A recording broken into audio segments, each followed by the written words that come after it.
AI가 지우는 건 사람이 아니라 중간입니다. 여러분이 중간만 하는 사람이라면 이미 지워지고 있습니다.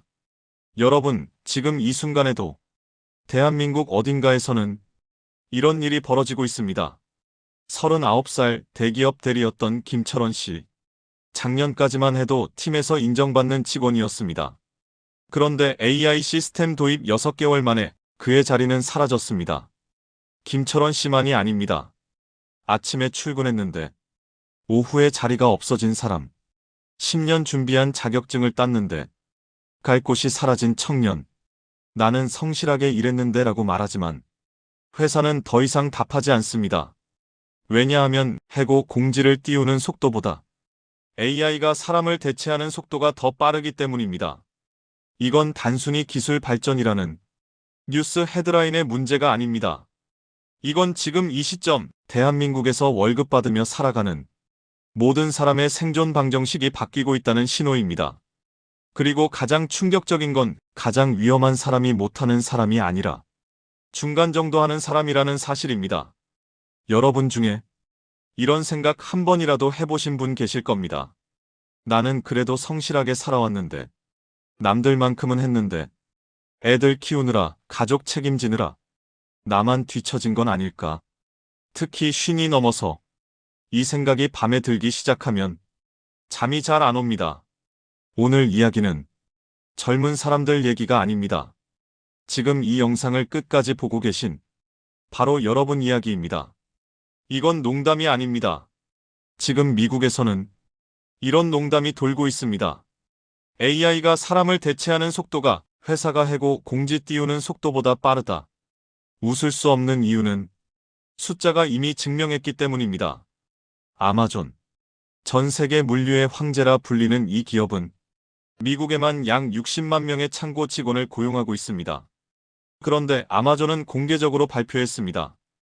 2030년대 초까지 이 60만 명의 업무를 로봇으로 대체할 수 있다. 구체적인 시점까지 제시했다는 건 이미 기술이 준비됐다는 뜻입니다. 메타는 어떻습니까? 2023년 한 해에만 2만 명 이상을 감축했습니다. 월마트는 자동화 시스템 도입 후 매장 직원 수천 명 단위로 재배치했습니다. 유튜브를 운영하는 구글은 AI 콘텐츠 검수 시스템 도입 이후 사람 손이 닿는 영역이 급격히 줄어들었습니다. 이건 몇 개 직업이 사라지는 수준이 아닙니다. 연구기관들이 내놓은 전망은 더 충격적입니다.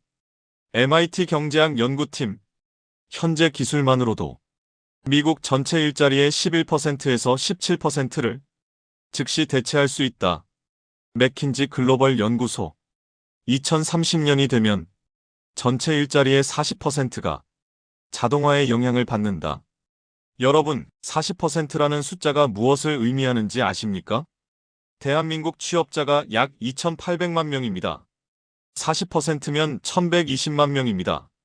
서울 인구 전체가 2번 사라지는 규모입니다.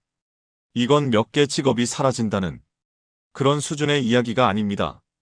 노동시장 전체의 구조가 뿌리부터 재편되는 규모입니다. 그래도 나는 괜찮겠지? 많은 분들이 이렇게 생각합니다. 그래도 나는 전문직이니까.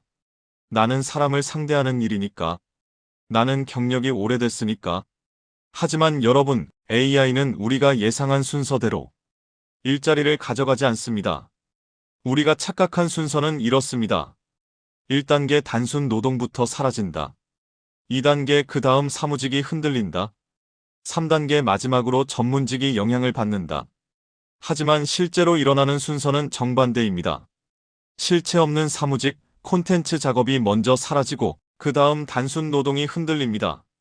그리고 그 충격의 중심에 한국이 있습니다. 대한민국 74%, 한국고용정보원과 한국직업능력연구원이 공동으로 발표한 충격적인 연구 결과가 있습니다. 한국 취업자 일자리의 최대 74%가 AI에 의해 대체 가능하다. 미국이 40%일 때 한국은 74%입니다. 왜 한국이 더 위험한가? 첫 번째 이유. 한국은 중간 숙련도 일자리 비중이 압도적으로 높습니다. 사무직, 판매직, 서비스직처럼 전문성은 있지만 대체 가능한 영역이 전체 일자리의 60% 이상을 차지합니다.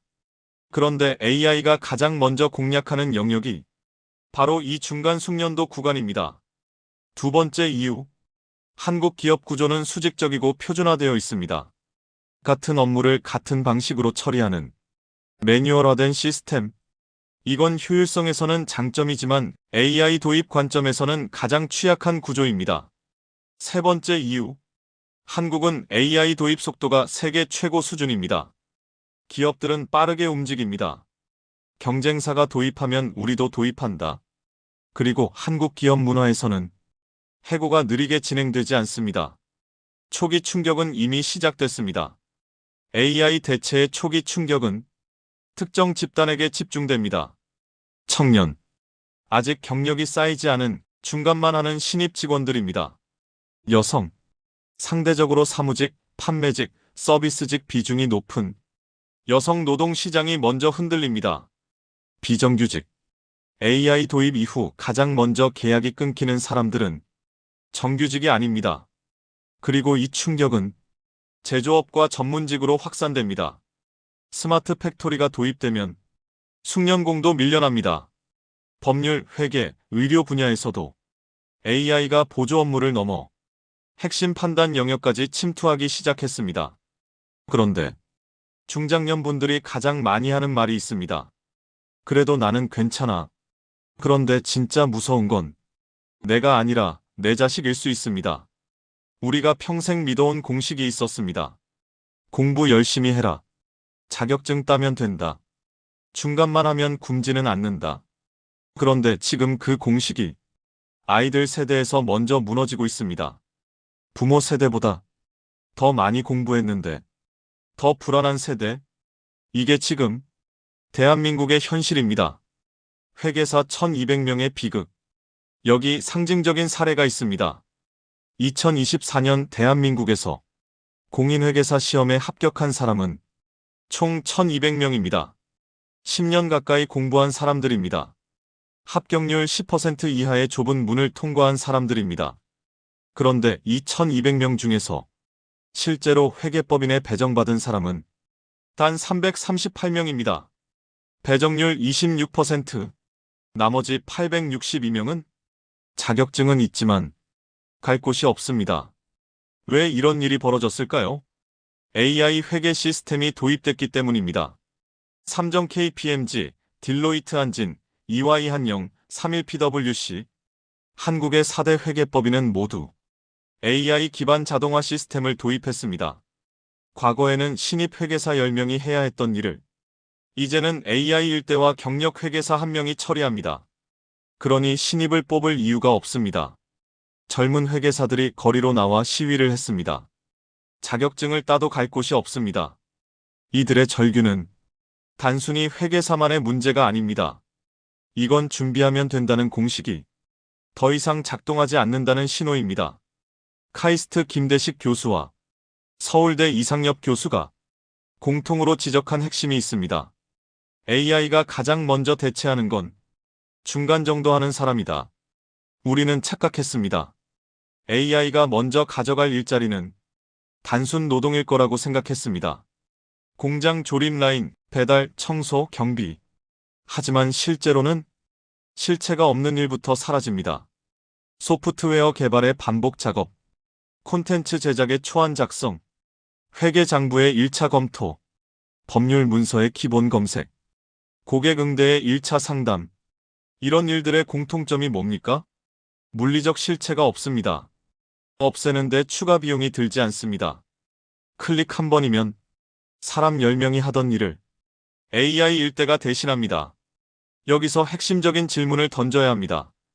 왜 못하는 사람이 아니라 중간 정도 하는 사람이 위험한가? 답은 간단합니다. AI의 성능은 중간 수준을 완벽하게 수행하는 데 최적화되어 있습니다. 챗GPT에게 보고서를 쓰라고 하면 70점짜리 보고서를 3분 만에 만들어냅니다. 미드저니에게 디자인을 맡기면 60점짜리 시안을 10초 만에 뽑아냅니다. 법률 AI에게 계약서 검토를 시키면 기본적인 조항 검토를 몇 초 만에 끝냅니다. 70점, 60점, 75점. 이게 바로 중간 수준입니다. 여기서 여러분께 한 번만 물어보겠습니다. 솔직하게 스스로에게 물어보십시오. 나는 지금 정말 잘하는 사람인가? 아니면 그냥 남들만큼은 하는 사람인가? 대부분은 이 질문 앞에서 말을 잃습니다. 왜냐하면 우리는 평생 중간이면 안전하다고 믿고 살아왔기 때문입니다. 회사에서도, 가정에서도, 사회에서도 튀지 말고, 문제만 일으키지 말고, 중간만 하라고 배웠습니다. 그런데 AI 시대의 중간은 가장 먼저 사라지는 자리입니다. 그런데 대한민국 직장인 대부분이 어느 위치에 있습니까? 바로 이 중간 수준입니다.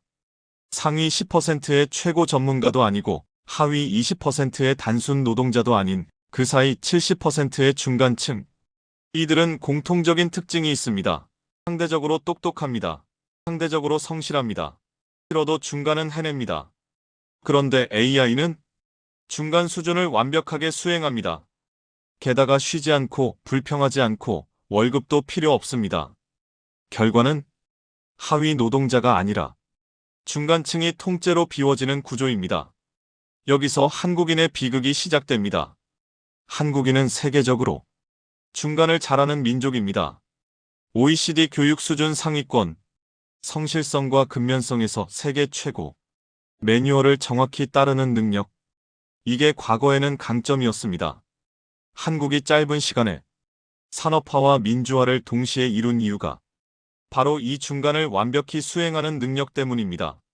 하지만 AI 시대에는 이게 가장 치명적인 약점이 됩니다.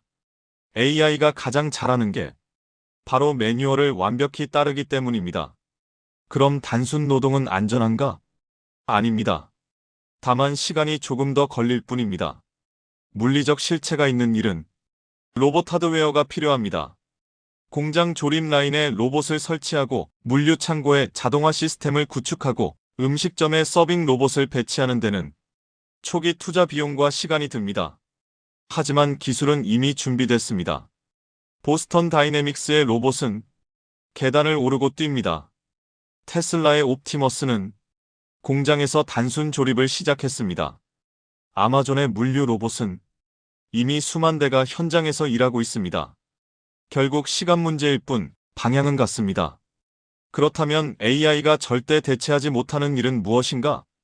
김대식 교수는 이렇게 정리합니다. 기술보다 철학이 개입되는 일, 의사, 환자의 생명을 다루는 최종 판단은 AI가 할 수 없습니다. 법적 책임과 윤리적 무게 때문입니다. 판사, 법 조항의 해석은 AI가 도울 수 있지만 최종 판결은 사람이 내려야 합니다. 사회적 합의와 정의의 문제이기 때문입니다. 종교인, 신앙과 위로는 데이터로 처리할 수 없는 영역입니다. 하지만 여러분, 우리 대부분은 의사, 판사, 종교인이 아닙니다. 우리 대부분은 중간 인간입니다. AI가 일한다면 사람은 일 안 해도 되는가?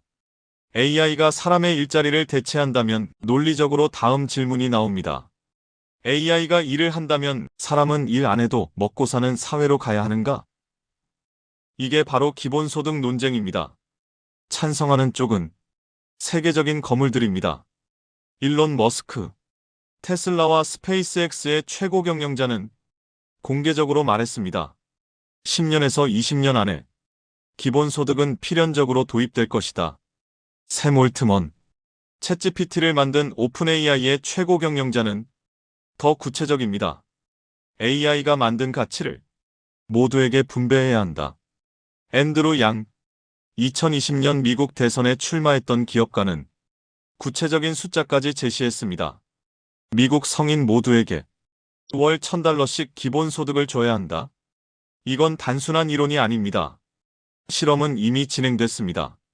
미국 일리노이주 쿡카운티, 시카고를 포함한 이 지역에서 3,200가구를 대상으로 2년간 실험을 진행했습니다. 조건은 간단합니다. 매달 $500를 무조건 지급합니다. 아무 조건 없이 일을 하든 안 하든 쓰임새를 묻지 않고 결과는 어땠을까요? 첫 번째 발견. 재정 안정성이 크게 개선됐습니다. 급한 빚을 갚고 밀린 공과금을 처리하고 아이들 교육비를 마련했습니다. 두 번째 발견. 정신 건강이 좋아졌습니다. 생존 불안이 줄어들자 우울증과 불안장애 비율이 감소했습니다. 세 번째, 가장 중요한 발견. 일을 포기하는 현상이 거의 없었습니다. 오히려 일자리의 질이 좋아진 경우가 많았습니다. 당장 월급이 필요해서 나쁜 조건을 참고 일하던 사람들이 더 나은 일자리를 찾을 여유를 가졌습니다. MIT 경제학과 데이비드 오터 교수, 노동경제학의 최고 권위자인 그는 단호하게 말합니다. 기본소득은 정치적 판타지다. 왜 그렇게 생각하는가? 첫째, 돈이 어디서 나오는가? 미국 성인 인구가 약 2억 5천만 명입니다. 월 1000달러면 연간 3조 달러입니다. 미국 연방정부 전체 예산이 6조 달러입니다. 절반이 기본소득으로 나간다는 뜻입니다. 대한민국으로 치면 성인 인구 약 4,300만 명, 월 50만 원이면 연간 258조 원입니다. 대한민국 정부 예산이 약 670조 원입니다. 38%가 기본소득으로 나갑니다. 가능합니까? 둘째, AI 이익은 누가 가져가는가? 실리콘밸리의 투자자이자 비평가인 데이비드 섹스는 직설적으로 말합니다.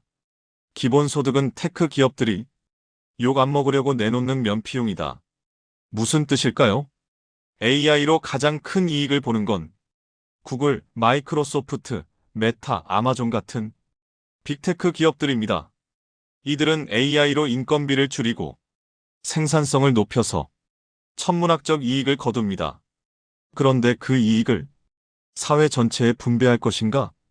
역사적으로 기업은 그렇게 행동하지 않았습니다. 세 번째 문제. 대부분의 기업은 AI로 돈을 못 벌고 있습니다. AI 도입에는 비용이 듭니다. 시스템 구축, 인프라 투자, 인력 재교육. 그런데 수익은 즉시 나오지 않습니다. 맥킨지 조사에 따르면 AI를 도입한 기업 중 실제로 수익성이 개선된 곳은 30%도 안 됩니다. 나머지는 투자만 하고 손실을 보거나 겨우 본전치기입니다. 그럼 이 기업들에게 AI 이익을 사회에 환원하라고 할 수 있습니까? 이익이 없는데 뭘 환원합니까? 결국 핵심 질문은 이겁니다. 그 돈은 누가 벌고 누가 가져가며 누가 분배를 결정하는가? 대한민국에서 기본소득 논의는 더 복잡합니다. 이재명 전 대표는 기본소득 시대를 주장했습니다. 하지만 재원 마련 방안에 대한 질문에는 명확한 답을 내놓지 못했습니다. 복지 전문가들은 지적합니다. 한국은 아직 복지 국가의 기본도 안 갖췄다. 노인 빈곤율 OECD 1위, 자살률 OECD 1위, 출산율 세계 최하위. 이런 나라에서 모든 국민에게 기본소득을 준다? 복지 우선순위가 잘못됐다는 비판이 나옵니다. 급한 불부터 꺼야 하는 거 아닌가? 답은 정해졌습니다. 기본소득 논쟁은 아직 결론이 나지 않았습니다. 10년 후에도 계속 논쟁 중일 가능성이 높습니다. 그럼 우리는 어떻게 해야 합니까? 논쟁이 끝날 때까지 기다릴 수 없습니다. 지금 당장 내일 출근해야 하고 다음 달 월급을 받아야 하고 내년에도 일자리가 있어야 하는 우리는 어떻게 살아남아야 합니까? 답은 이미 나와 있습니다. AI를 절대 대체 못하는 사람이 되어야 합니다. 착각하지 마십시오. 많은 사람들이 착각합니다. AI를 안 쓰면 되겠지. 나는 사람만 상대하는 일이니까. 내 분야는 자격증이 중요하니까. 전부 틀렸습니다. AI를 안 쓰는 사람은 더 빨리 도태됩니다. 왜냐하면 경쟁자는 AI를 쓰기 때문입니다. 여러분이 보고서 하나 쓰는데 3시간 걸릴 때 경쟁자는 AI로 30분 만에 끝냅니다. 여러분이 디자인 시안 3개 만드는 동안 경쟁자는 AI로 30개를 만들어서 그중 최고를 골라냅니다. 자격증도 소용없습니다. 회계사 자격증이 있어도 AI 회계 시스템을 못 다루면 신입 배정도 안 됩니다. 변호사 자격증이 있어도 법률 AI 리서치 툴을 못 쓰면 로펌에서 밀려납니다. 진짜 남는 사람. 그럼 누가 살아남습니까? 김대식 교수와 이상엽 교수가 공통으로 지적한 답이 있습니다. AI를 많이 써본 사람. 단순히 써봤다가 아닙니다. 많이 써본 사람입니다. 챗GPT를 몇 번 써보고 별로네라고 말하는 사람이 아니라 수백 번, 수천 번 써보면서 어떻게 질문해야 좋은 답이 나오는지, 어떤 상황에서 AI가 틀리는지, 어떻게 결과를 검증해야 하는지 체득한 사람입니다. 두 번째, AI가 틀리는 지점을 직접 잡아본 사람. AI는 완벽하지 않습니다. 환각 현상을 일으킵니다. 엉뚱한 답을 내놓습니다. 맥락을 놓칩니다. 그 틀린 지점을 직접 경험하고 수정해본 사람. 그런 사람만이 AI를 도구로 제대로 쓸 수 있습니다. 세 번째, AI 결과에 책임질 수 있는 사람. AI가 만든 보고서, AI가 작성한 계약서, AI가 제안한 투자 전략. 이걸 그대로 제출할 수 있습니까? 없습니다. 누군가는 검토하고, 누군가는 책임지고, 누군가는 서명해야 합니다. 그 누군가가 바로 살아남는 사람입니다. 핵심을 정리하겠습니다. 이건 인간 대 AI의 싸움이 아닙니다. AI를 잘 쓰는 인간 대 못 쓰는 인간의 경쟁입니다. 같은 회사에서 같은 일을 하는 두 사람이 있습니다. A는 AI를 적극적으로 씁니다. 업무 효율이 3배 올라갑니다. 같은 시간에 3배 많은 결과물을 냅니다.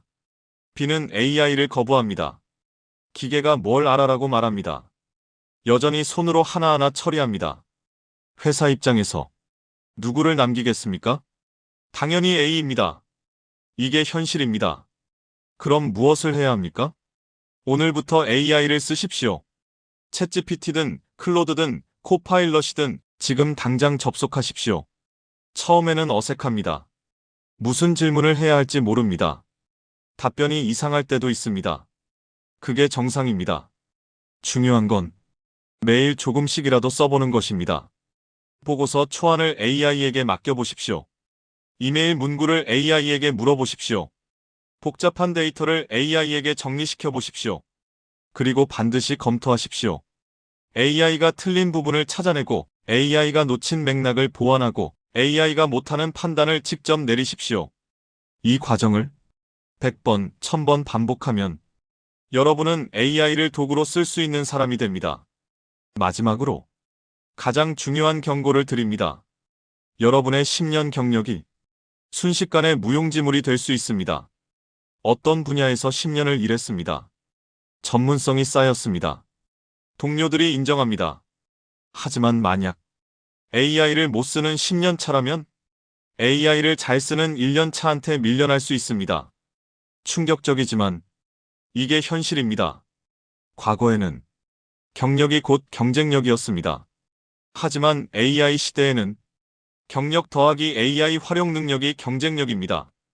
경력만 있고 AI를 못 쓰면 그 경력은 가치가 급감합니다. 한국은 선택의 기로에 서 있습니다. 이제 개인의 생존 전략을 넘어서 국가 차원의 대응을 생각해야 합니다. 대한민국은 AI 시대에 어떻게 대응해야 합니까? 첫 번째 선택. 교육 시스템을 바꿔야 합니다. 현재 한국 교육은 중간을 잘하는 사람을 양산하는 구조입니다. 정답을 외우고 매뉴얼을 따르고 시험을 잘 보는 사람. 그런데 AI는 바로 이 중간을 완벽히 수행합니다. 그럼 우리 아이들에게 무엇을 가르쳐야 합니까? 정답을 외우는 게 아니라 문제를 정의하는 능력, 매뉴얼을 따르는 게 아니라 새로운 방법을 창조하는 능력, AI가 만든 결과를 검증하고 책임질 수 있는 비판적 사고 능력. 이게 없으면 우리 아이들은 중간 인간으로 자라서 AI한테 밀려날 겁니다. 재교육 시스템이 필요합니다. 두 번째 선택. 기존 노동자를 재교육해야 합니다. 40대, 50대 직장인들이 가장 불안합니다. 경력은 있지만 AI는 못 씁니다. 새로운 기술을 배우기에는 나이가 부담됩니다. 그런데 이들을 방치하면 대규모 실업 사태가 옵니다. 정부와 기업이 재교육 프로그램을 만들어야 합니다. AI 활용 기본 교육, 디지털 리터러시 향상, 새로운 직무 전환 지원. 이걸 하지 않으면 한국 노동시장은 붕괴합니다. 복지 안전망을 강화해야 합니다. 세 번째 선택. 복지 안전망을 강화해야 합니다. 기본소득이 답인지는 아직 모릅니다. 하지만 최소한 실업급여, 재취업 지원, 직업훈련 같은 기본 안전망은 강화해야 합니다. AI로 일자리를 잃은 사람이 최소한 6개월에서 1년 동안 재교육을 받고 새로운 일자리를 찾을 수 있도록 사회가 버텨줘야 합니다. 그렇지 않으면 사회 불안이 폭발합니다. 기업에게도 책임이 있습니다. 네 번째 선택. 기업의 사회적 책임을 강화해야 합니다. AI로 이익을 보는 기업들은 그 이익의 일부를 사회에 환원해야 합니다. 세금 제도를 조정하거나 고용유지 의무를 강화하거나 재교육 프로그램 비용을 분담하거나 구체적인 방법은 사회적 합의가 필요합니다. 하지만 원칙은 명확합니다. AI로 돈을 버는 주체가 그로 인한 사회적 비용도 분담해야 한다. 국가와 기업의 대응도 중요합니다. 하지만 그들의 결정을 기다릴 수만은 없습니다. 특히 중장년분들께 아주 불편한 이야기 하나만 하겠습니다. 시간은 우리 편이 아닙니다. 20살에게 1년과 50살에게 1년은 전혀 다릅니다. 20살의 1년은 시행착오지만 50살의 1년은 되돌릴 수 없는 선택입니다. 그래서 더 늦기 전에 시작해야 합니다. 지금 와서 뭘 해라는 말은 가장 안전해 보이지만 가장 위험한 말입니다. 여러분은 어느 쪽입니까? 여러분, 긴 이야기를 들어주셨습니다. 이제 마지막 질문을 드리겠습니다. 여러분은 지금 어느 쪽에 서 있습니까? 첫 번째, AI를 거부하는 쪽. 기계가 사람을 대체할 수 없어. 나는 사람만 상대하는 일이야. 내 경력이면 괜찮아. 이렇게 생각하고 있다면 죄송하지만 여러분은 이미 밀려나고 있는 중입니다. 두 번째, AI를 두려워하는 쪽. AI가 무섭다. 내 일자리를 빼앗을 것 같다. 어떻게 해야 할지 모르겠다. 이런 상태라면 지금이 바로 시작할 때입니다. 세 번째, AI를 도구로 쓰기 시작한 쪽. 어색하지만 써보고 있다. 실수도 하지만 배우고 있다. 조금씩 익숙해지고 있다. 2단계라면 여러분은 이미 살아남는 쪽에 서 있습니다. 중간이 사라지는 시대. 다시 한번 말씀드립니다. AI는 사람을 모두 해고하지 않습니다. AI는 중간 인간부터 조용히 지웁니다. 못하는 사람이 아니라 잘하는 사람도 아닌 그 사이 어딘가에 있는 사람. 70점짜리 보고서를 쓰는 사람, 60점짜리 디자인을 하는 사람, 75점짜리 상담을 하는 사람. 대한민국 직장인 70%가 바로 이 중간입니다. 그리고 한국인은 세계에서 중간을 가장 잘하는 민족입니다. 이게 과거에는 강점이었지만 지금은 가장 큰 위험 요소입니다. 하지만 희망은 있습니다. 하지만 절망하지 마십시오. 희망은 있습니다. 왜냐하면 지금 시작하면 아직 늦지 않았기 때문입니다. AI는 빠르게 발전하고 있지만 대부분의 사람들은 아직 AI를 제대로 쓰지 못합니다. 지금 시작하면 여러분은 앞서가는 10%가 될 수 있습니다. 매일 조금씩. 오늘 30분, 내일 30분. 한 달이면 15시간, 1년이면 180시간입니다. 180시간이면 AI를 도구로 쓸 수 있는 사람이 됩니다. 여러분의 선택이 10년을 결정합니다. 오늘 밤 집에 돌아가서 무엇을 하시겠습니까? TV를 보고 유튜브를 보고 그냥 잠들겠습니까? 아니면 30분만이라도 AI를 직접 써보시겠습니까? 챗GPT에 접속해서 첫 질문을 던져보십시오. 이상하면 어떻습니까? 틀리면 어떻습니까? 중요한 건 시작하는 겁니다. 오늘 시작하는 사람과 내일 시작하는 사람, 1년 뒤 시작하는 사람. 이 차이가 10년 후 여러분의 위치를 결정합니다. 중간에서 벗어나십시오. 마지막으로 가장 중요한 한 문장을 드립니다. 중간에서 벗어나십시오. 중간은 편안합니다. 중간은 안전해 보입니다. 중간은 익숙합니다. 하지만 AI 시대에 중간은 가장 위험한 자리입니다. 위로 올라가거나 아래로 내려가거나 옆으로 벗어나십시오. 중간에만 머물지 마십시오. AI를 잘 쓰는 사람이 되거나 AI가 절대 못하는 일을 하거나 AI 시대의 새로운 일을 만드십시오. 어느 쪽이든 중간에서는 벗어나야 합니다. AI는 사람을 모두 해고하지 않습니다. 중간 인간부터 조용히 지웁니다. 여러분은 지금 어디에 서 있습니까? 오늘부터 시작하십시오. 1년 뒤 여러분은 살아남는 10%가 되어 있을 겁니다. 아니면 지워지는 70%가 되어 있을 겁니다. 선택은 여러분의 몫입니다.